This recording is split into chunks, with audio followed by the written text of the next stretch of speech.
Getup Srinu. ఆ పేరు తలుచుకోగానే జబర్దస్త్ లో రకరకాల గెటప్లు, రకరకాల హావభావాలు, రకరకాల గొంతులు, యాస మార్చి నటిస్తూ నవ్విస్తూ ఉండే నటుడు మన కళ్ల ముందు కనబడతాడు. ఈ తరం యువ కామెడీ నటుల్లో నాకు ఇష్టమైన నటుడు గెటప్ శ్రీను.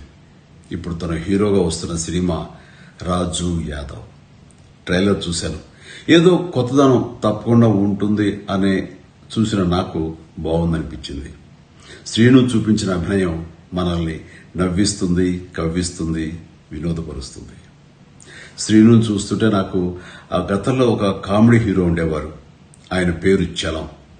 చలం గారిని ఆ రోజుల్లో ఆంధ్ర దిలీప్ కుమార్ అనేవారు. మన గెటప్ శ్రీను కూడా నాకు అలాగే అనిపిస్తాడు.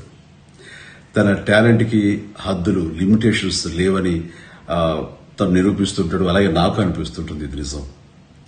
ఈ మే 24న రిలీజ్ కాబోయే రాజు యాదవ్ ఈ సినిమా మీ మెప్పు పొందుతుందని, తాను హీరోగా మీ మన్ననలు అందుకుంటాడని నేను ఆశిస్తున్నాను. ఈ సందర్భంగా నిర్మాతలకి, దర్శకుడు కృష్ణమాచారికి, యూనిట్ అందరికీ నా అభినందనలు, శుభాకాంక్షలు. Srinu, all the very best.